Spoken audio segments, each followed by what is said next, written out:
judgment will come to shame. This is the vindication of the servants of the Lord. Their inheritance is from me. So that's what's going on right here. God's acting in defense of Abraham as the first prophet. And so Abimelech gets up. Boy, he says he got up early in the morning, calls all his servants, told them all everything that he had in his dream. He believed his dream. By the way, that's an important message to us. He believed his dream meant something. And he called Abraham and said, "What have you done to us? You have offended us. That you brought a great sin on me and my kingdom. You have done deeds to me that ought not be done." And Abimelech said, "Why did you do this?" So they have a conversation.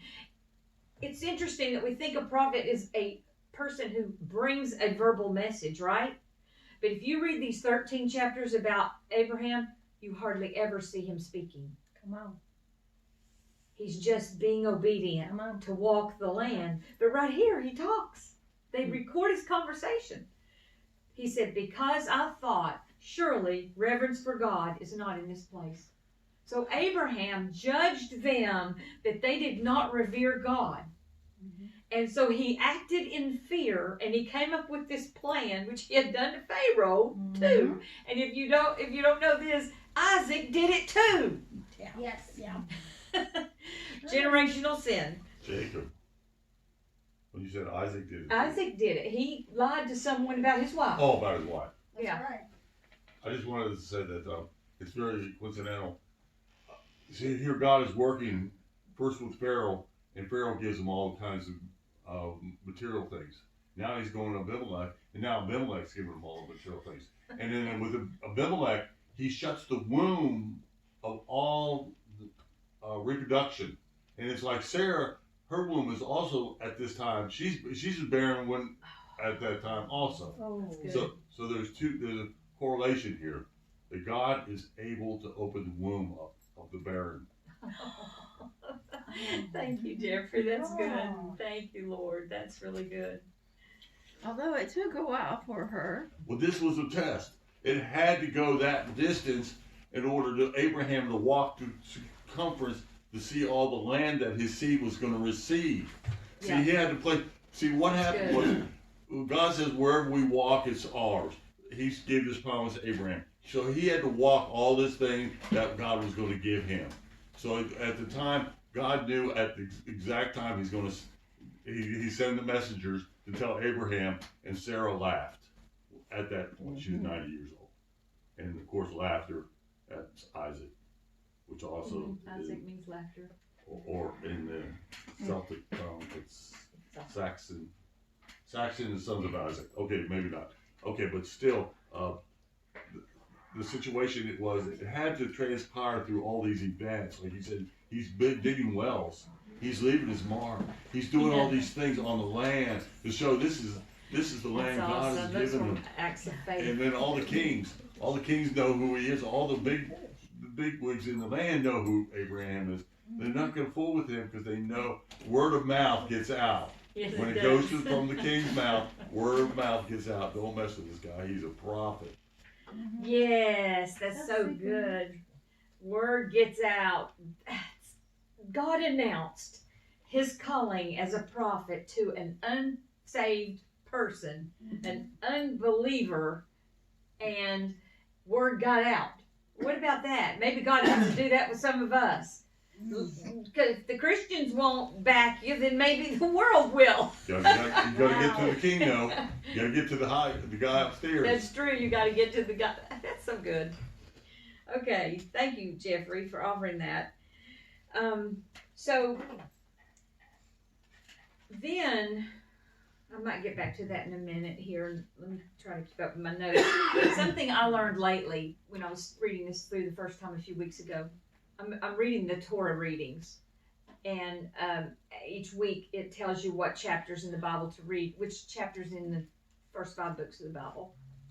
But anyway, I noticed that story of Abraham coming to sacrifice Isaac to the Lord, his only seed, the one he's hoping is going to be the promise that I don't own any land yet, but this one seed is going to be the one who brings forth the promise later on, and he's got to go sacrifice.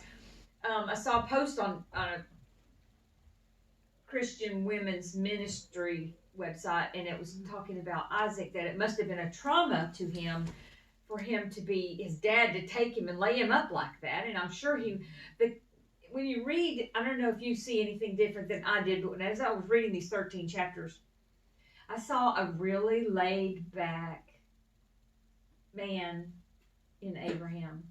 Just, he didn't ever seem to buck God. We don't see any of that, like I don't want to do this, we don't really see any reluctance on his part. No excuses. Like Right. Jonah. He didn't. He just obeyed. He just listened and obeyed. And so after he offers Isaac, the scripture actually shows that Isaac goes back into the valley of Hebron to live with Sarah, but Abraham didn't. He didn't go back and live with them. He went to where Hagar and Ishmael were living. Isn't that interesting? After Abraham offered Isaac on the altar, he did not go back and live with Sarah and Isaac in the valley of Hebron. Isaac went back and lived with Sarah the rest of her life in the valley of Hebron. But Abraham went, I can tell you what verse it is. It's 22, Genesis 22:19. It says, so Abraham returned to his young men. You remember, he had left some servants and said, let me and the boy go further when they were going up to make the sacrifice.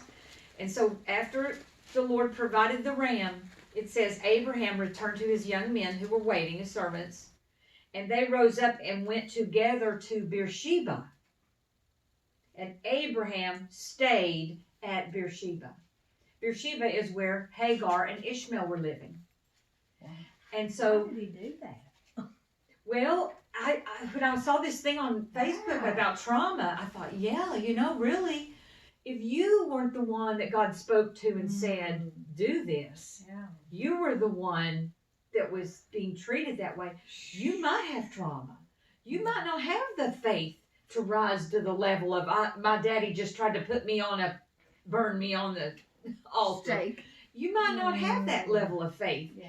Only Abraham was called and was told to do it and had the faith rise for the moment, then God can even raise my son from the dead if I have to do this.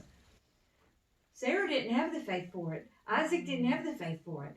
Abraham Navi had the faith to do that in obedience to God. That's huge. That's huge.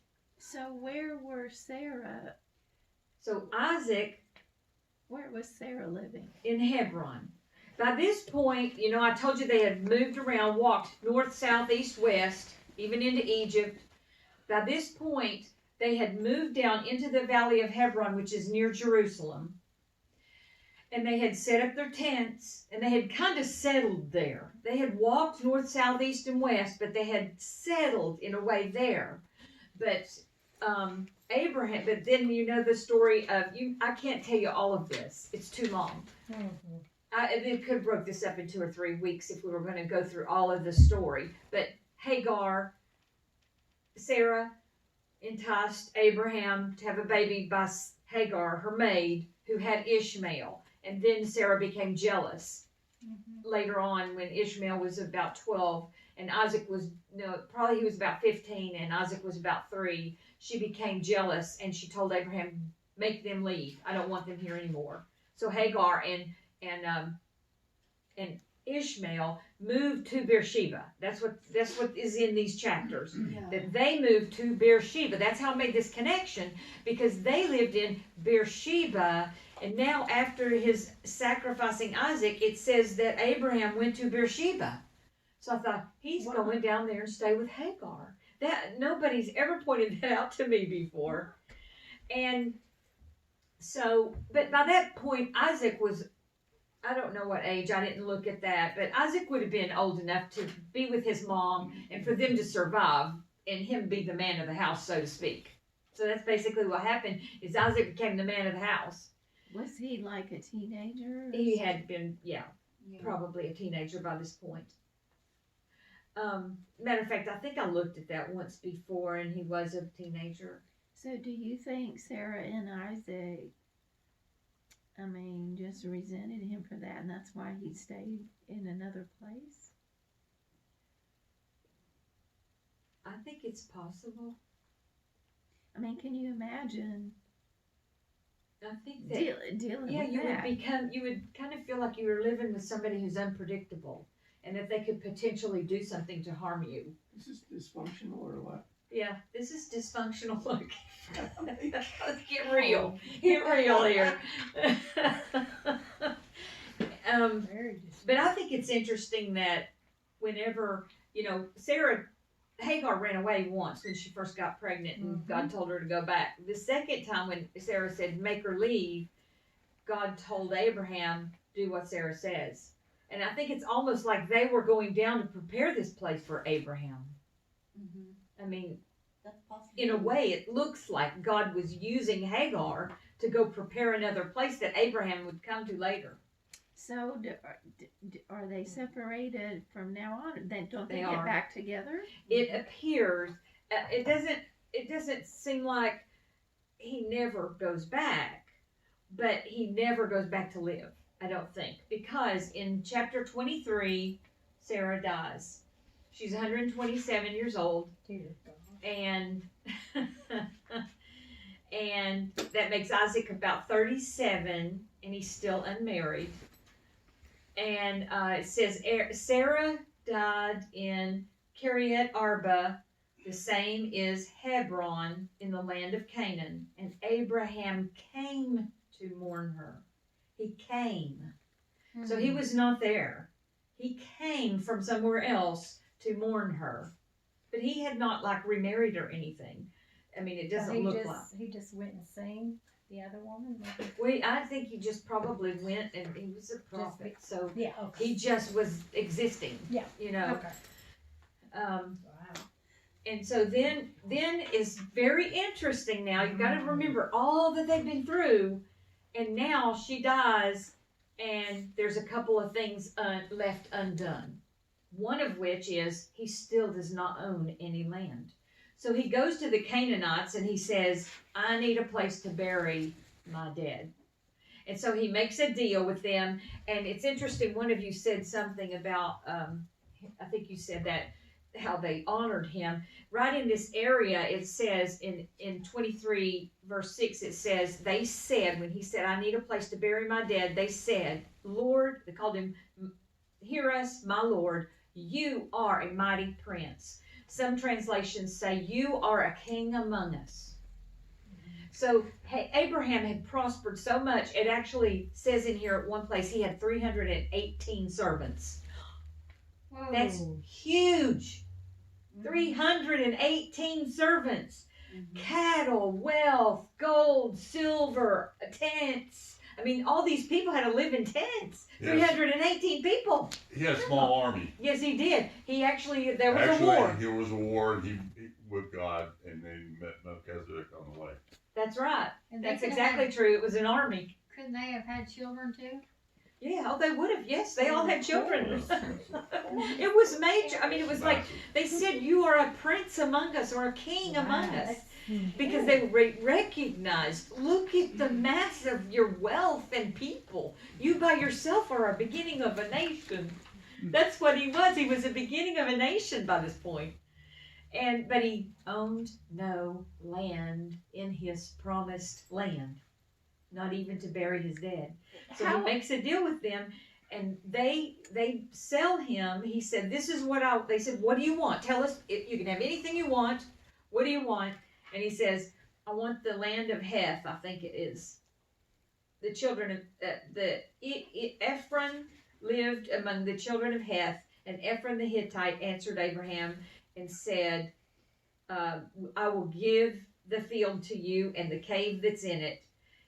and then he paid a lot of money, like 400 shekels of silver for the land. He wanted to do it legally. Yes. He wanted to make this absolutely known, because his name, that this was done legally. That Yes. the people that were there at that time, they were soon, like all of us, they were to leave the land. And the new people coming up, they wouldn't ever justify without legally buying land, having a deed to that land. The next generation would not allow you to keep that land. They would take it from you. Yeah. So he's the only king in the whole Old Testament that didn't own any land. He does now. He buys a huge field and cave to bury Sarah, and now he owns a little part of the promise of God. And look, it took all those years. Sarah is 127, so they've probably been married 110 of those years, I would suspect. And they've been spending it walking and moving and walking and moving. And actually, it's a great picture for us of the redemption of Christ and how he brings us out from a place of superstitions and horoscopes and, like the Chaldeans, and he brings us out of a place like that, and we learn that he's God, and we follow him, and we just keep following, and we just keep going. Walking. Yeah, Just keep walking. Yep. Wow. Okay, so Didn't he live in tents his whole life? yes. So that place in Hebron where they bought that, became their home, because I think it says Isaac stayed there, and Jacob also then would have inherited that. And there's a lot of place names in here where they did move around, but that became the family. That was the seed for today. Oh. Where Israel is. And actually all that land, he walked up the Euphrates River. Jack says it's called the Levant. I don't know if you remember Jack talking about this, but President Obama called it the Levant. That's what it's called, the Levant. It's not just Israel, it's Jordan, and it's Iraq and Iran, and all those little countries belong to Israel one day. But this was the beginning seed of it, was this field that belonged to Ephron the Hittite. He bought that before, and he only lives 10 more years. Abraham only lives 10 more years after Sarah, but a lot happens in that 10 years. So the other thing that is a loose end here, because you have to think he's 10 years older than Sarah, so she dies at 127. He's 10 years older. He knows he's going to be getting toward death now. How is my son of promise, Isaac, going to have all these seed that God is promising me, because he's not even married yet? So God sends his servant. I love this story so much. I don't have time to really get into it, but sends his servant back to his brother Nahor, who we know was back in Haran, north. Go up there, take all these camels, 10 camels. He goes up there, and the servant's really nervous about having to pick a wife. And he says, God, if my master has found favor, make the woman who comes out and offers to give me a drink at the well, make her say, I'll also give your camels drink, and that'll be the one. That's a huge amount of work. It was the first person at the well. Yeah. The first person who comes up to the well is the one. Is that not blessed? Man, I want my life to go like that. I want to be that blessed where the first thing is the right thing. And just, man, isn't that a beautiful flow to get in? And so, anyway, that's a beautiful story. Yeah. So, gets Isaac a wife. But that's a little bit of faith too, because for a woman, a lot of faith.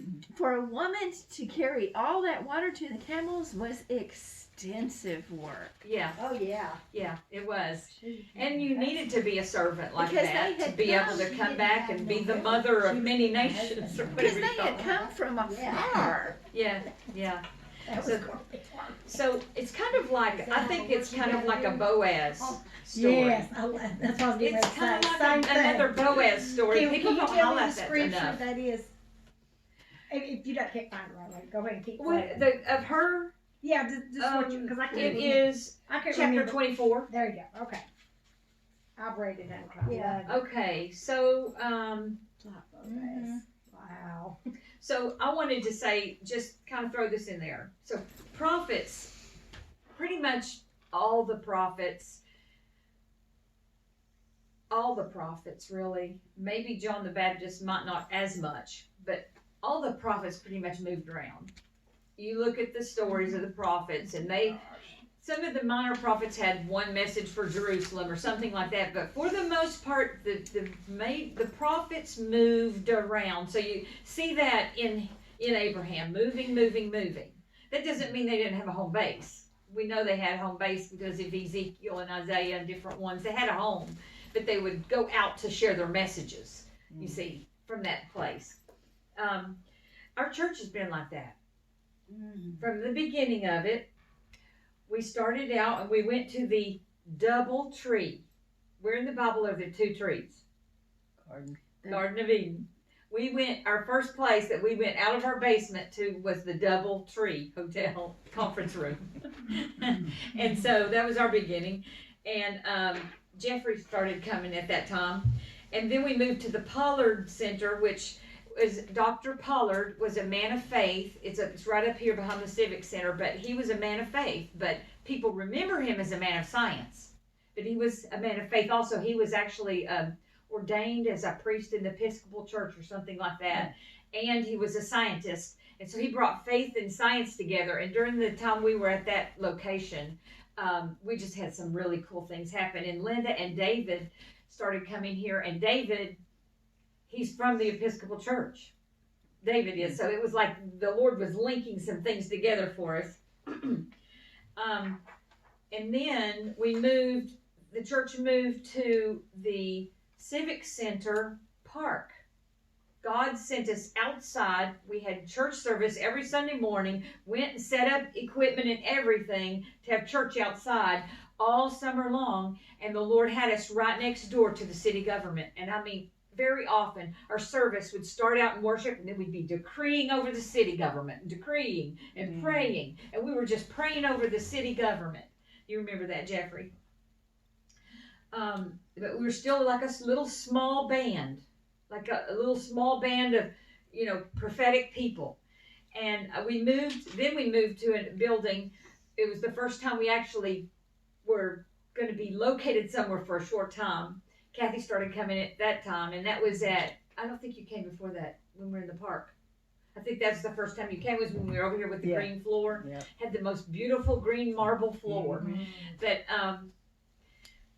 at that place, we knew we were assigned there because there was a pre-Oak Ridge spring that feeds the Oak Ridge swimming pool.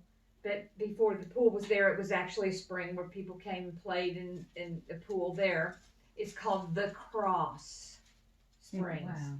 Cross. Not kidding you. The Cross Springs.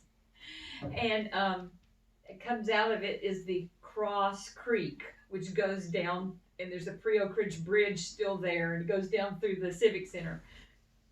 So we prayed into the living water while we were there at that location, and our name was Living Water at that time. And then we moved over here, and this is a pre-Oak Ridge. This is a very historic corner going right now. So that's another thing about prophets is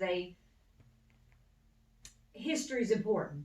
The past, the present, and future are all important to a prophet. Past, present, and future. There's always, you look back and you'll see that they're dealing with the past. They're bringing the past into it. They're bringing the present situation. They're prophesying the future. So anyway, we kind of felt like we're on this interesting journey with God. When He says, pick up the tent and move, we go. So in the story of Abraham, though, I want to tell you this. this is 1, 2, 3, 4, 5, 6, 7, at least 8 different times in his life after he left Haran. 8 different times God comes and appears to him and says, your seed will own this land. Over and over, God keeps coming to him. Now, God begins to elaborate bigger and bigger on the promise and what's going on. And I'm cutting this covenant with you at one point. And he had the darkness come and all the animals, the sacrifices were cut in half. And God came through with a smoking pot. Another time, he instituted circumcision. So these were huge things that were going on in this man's life. But, you know, I just want to also encourage you all because God never cancels his call on our lives. Abraham was over 100 years old. It doesn't matter how old we are. There's no one who can say, I'm too old. I mean, we might feel that to ourselves. I'm too old for this or that God wanted me to do. But it isn't true. That's just self-talk. That's not truth. Because the truth is that God will never cancel his call. The new covenant says the gifts and callings of God are without repentance. That means I will not change my mind.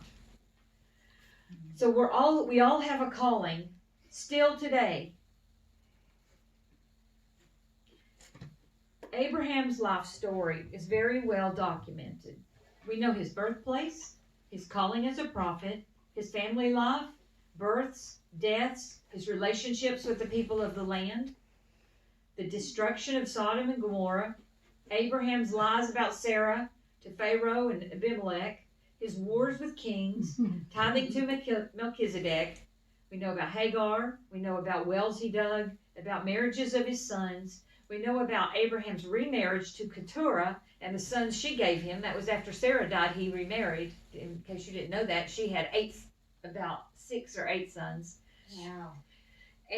But none of them got any part of the inheritance. Only Isaac got the inheritance. We know about circumcision was instituted. We know men or angels came and prophesied to him about Isaac a year before he was born.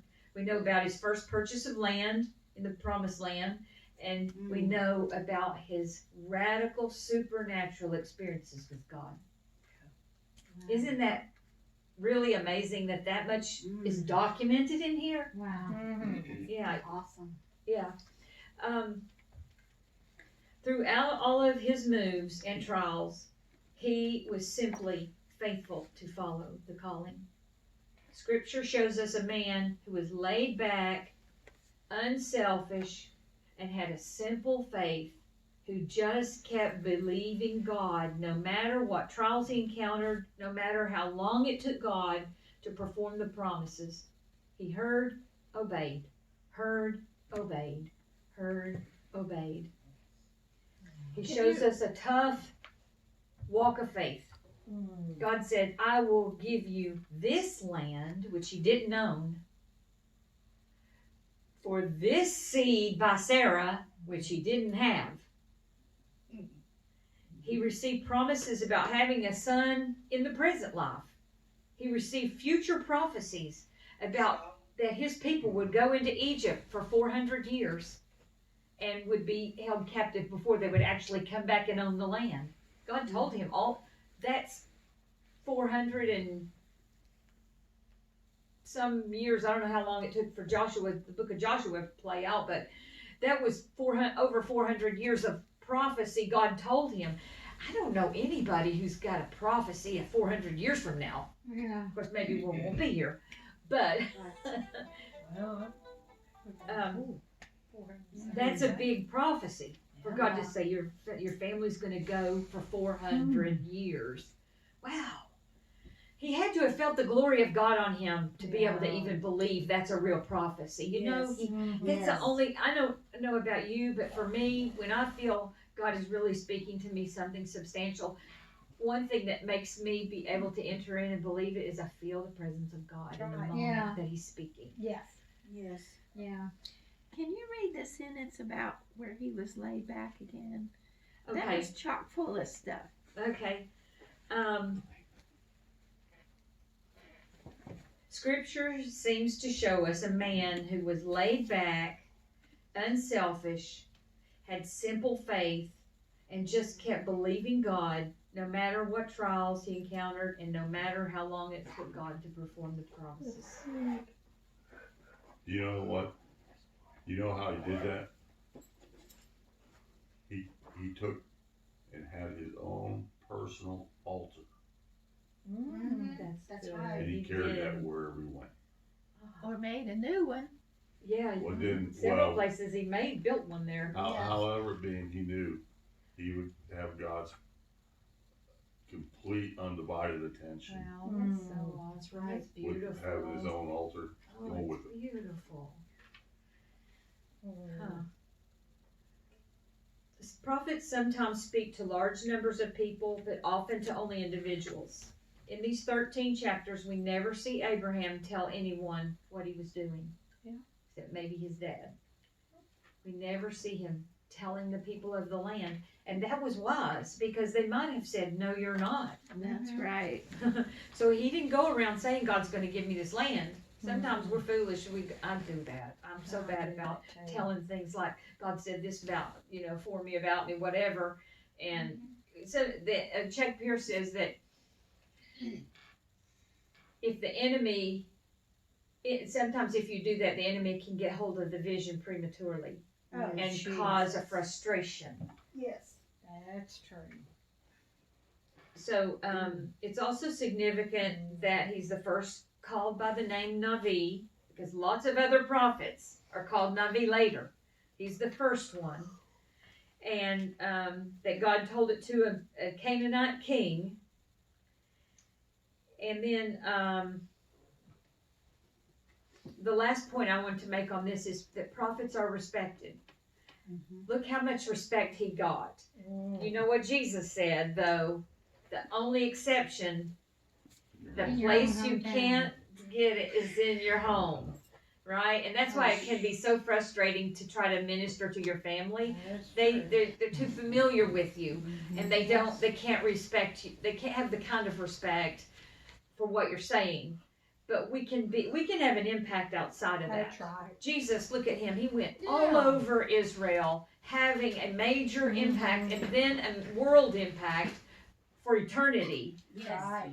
But where Nazareth said, no, you get out of here. His It's the family, only place. his family did finally come around, though. It was only at the beginning. Right. It's at the beginning. Just remember that. His family did come around. And so when you don't have any success in your family, don't be discouraged, because it will turn around. Yes.